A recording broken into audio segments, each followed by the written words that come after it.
In today's video, I'm going to be showing you how to do the wheel hub replacement or wheel bearing slash hub, whatever you want to call it, but it is a hub assembly on a 2016 Juke SV. It's the 1.6 turbo. Should be a simple process, nothing too complicated. I'll get you the torque specs during this process, and that this will be a somewhat simple process and detailed video. If you haven't already, give it a thumbs up, comment down below if you have any questions, and hit that subscribe button for more upcoming videos in the future. And thanks for watching.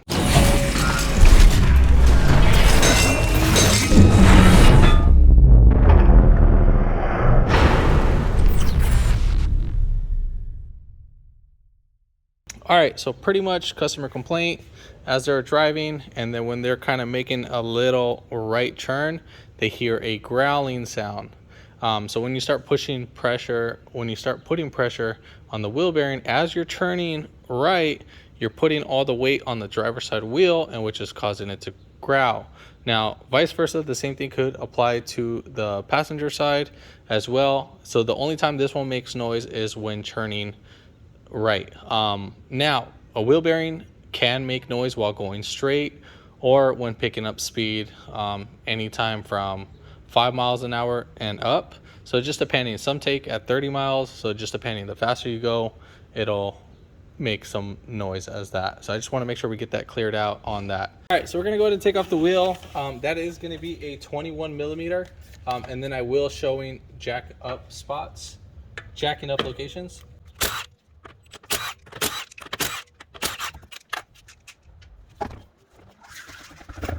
All right, so jacking up location, I did lift it up from the lower control arm. You can lift it up from the subframe too as well.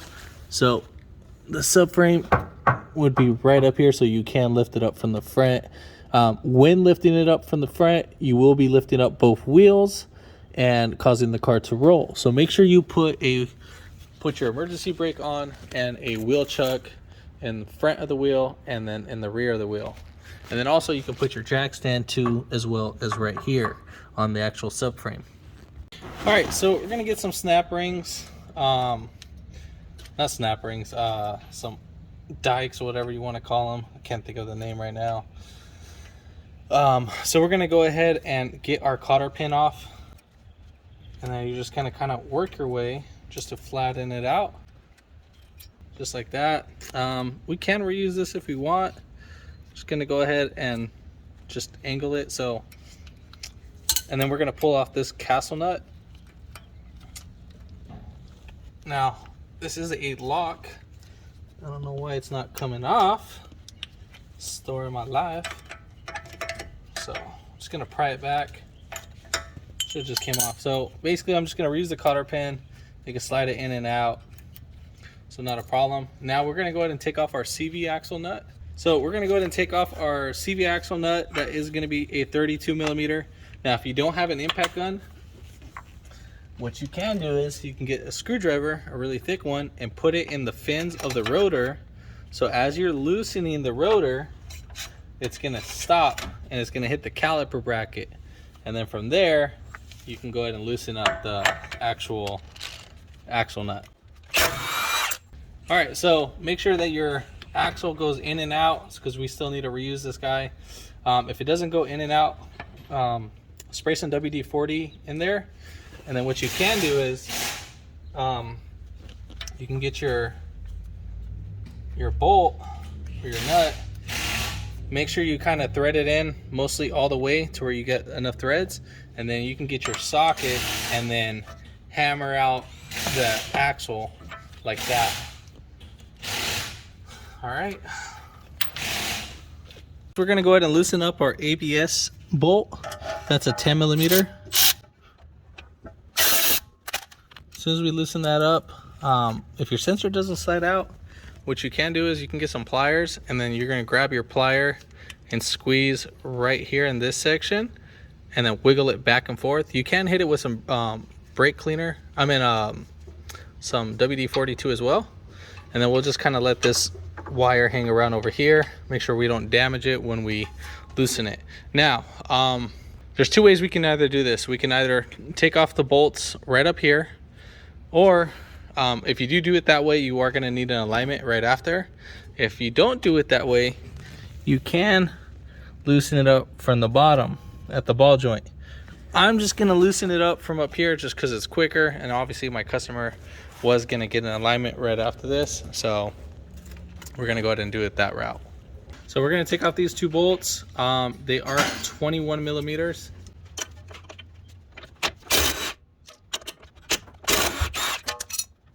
And then we're gonna go ahead and pop these bolts out. Now you can wiggle this control arm up and down as you're pulling out the bolts, and that should help make it more easier to pull out the actual bolts itself. So at the same time, as we're letting this go back, I'm pushing out the axle at the same time. All right, now notice that our brake line is kind of starting to stretch, so we need to actually cut some slack. And then we're gonna go over here in the front, so where our brake line is, we just need to pop this guy out, the clip. It's a retainer clip for the brake line.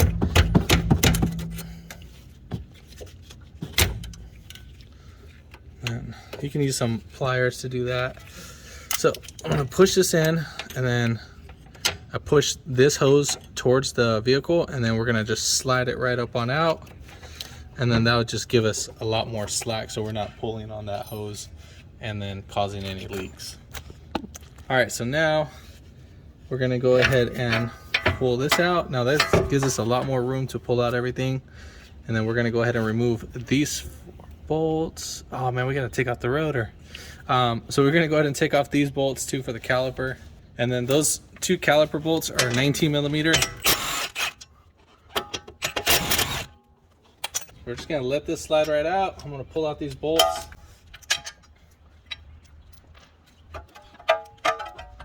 And then we'll let this not hang, but let me see real quick.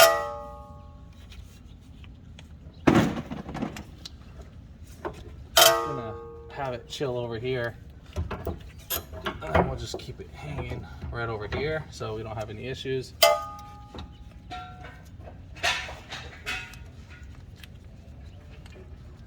Now I can hear noise. It's kind of hard to tell, but it's not that, I mean, you can hear noise, but it's not like crazy bad. All right, so we're gonna go ahead and take off these 4 17 millimeter bolts. So 1, 2, 3, and 4.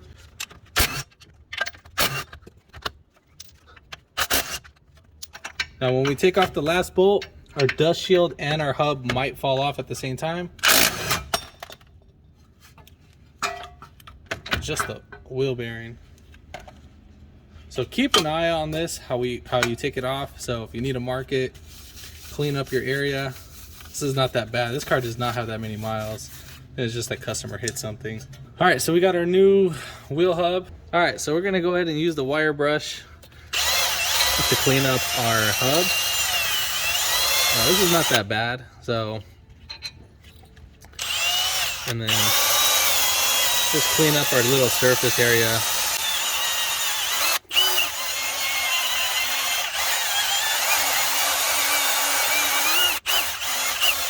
All right, so we got our whole surface area clean. Just wipe it down just for any debris.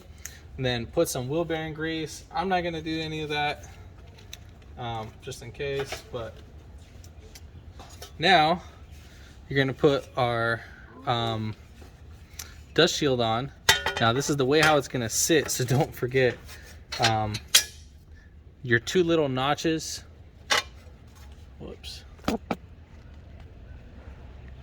2 little notches that right here where the caliper goes, this needs to have your slot open. Now pay attention to this little top piece, that needs to be facing towards us. And then we have a lip on our actual dust shield, and that needs to be facing towards us. So if you have it like this or like this, that's wrong. It needs to be like this. So just as a heads up. And then we're gonna go ahead and put it on our wheel bearing, our wheel hub. Now there's only one way you can put this, or 2 ways, but either way would be fine. So let's go ahead and hand thread or hand tighten the actual bolt. I would always say start off with 1 and then work your way around. Once one is on, then you can start off with the other ones.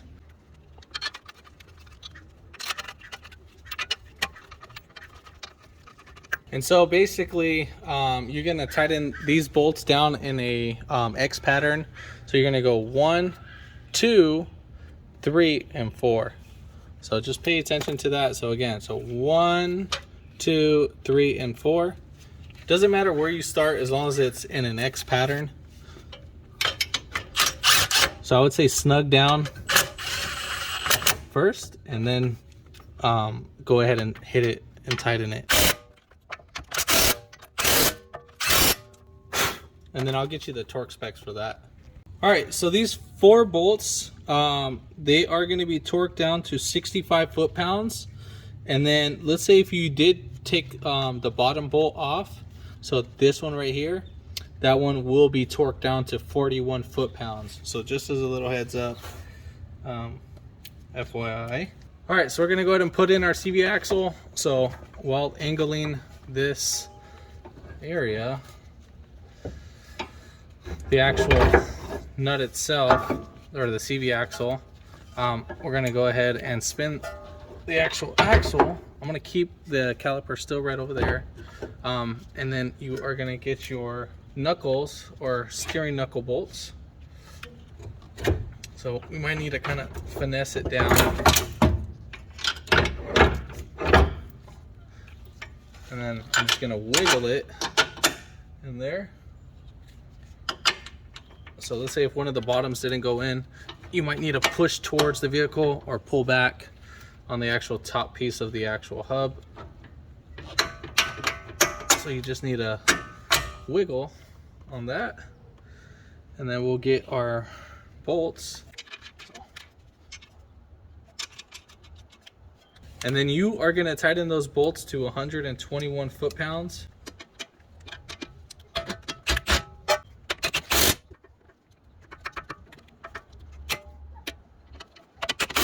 And then we're going to go ahead and put on our wheel speed sensor. I'd say like torque spec, like 6 foot-pounds should be pretty ideal for that.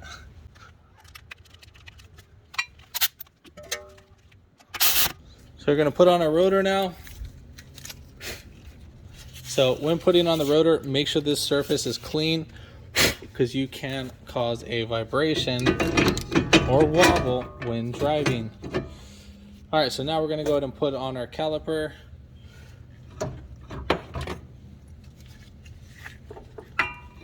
And so I still have the pads on, and then you're just gonna kind of just wiggle it in until it smooths right out.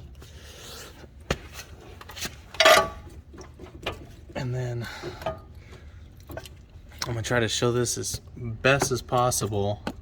So you're gonna get one bolt in at a time, so whichever one is easier.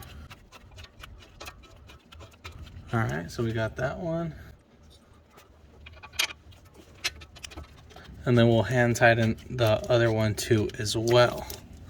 So now that we got both of those bolts tightened, and you're gonna torque these down to 122 foot-pounds on those caliper bracket bolts.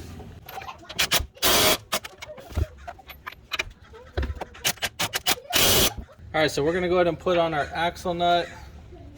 I'm gonna slowly tighten this guy down. Do it by hand. Oh, and it's always good to lubricate the actual CV axle so it doesn't seize on the actual hub. So I'm just gonna snug this in. All right, so you're gonna torque this axle nut to 133 foot-pounds to 136 foot-pounds. So torque that down, and same thing what you would do, you'll get your screwdriver, and then you can actually stick it in between the actual fins of right here of the rotor. Well, depending on how good it is, I'll just say put it right over here. We'll just do it at the bottom. That's going to be the easiest. So while you're holding that, same thing, we'll go ahead and tighten that. All right, so we're going to go ahead and torque this down. Again, 136 foot-pounds. All right, got that torqued down. All right, so So we're gonna go ahead and pull out our tool and then put your castle nut in a way where you know you can actually put your cotter pin through. So we'll go ahead and put our cotter pin. Now technically you're supposed to reuse these, but I meant replace them. But we can reuse them. And then we'll go ahead and push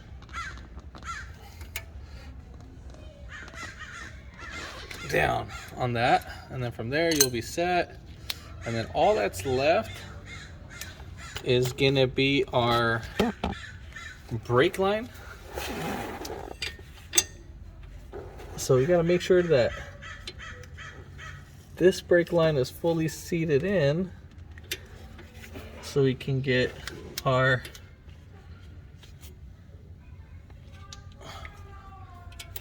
brake line holder in. All right, we got that in a certain amount. So I'm gonna go ahead and move the ABS sensor, and I'm just gonna give it a quick tap. And then there we have it. So that's installed and we're all set. And then I'll show you how it should look like. That's how it should be looking like. Let's zoom in a little bit more, and it should be in there so that you can use that as a reference on that.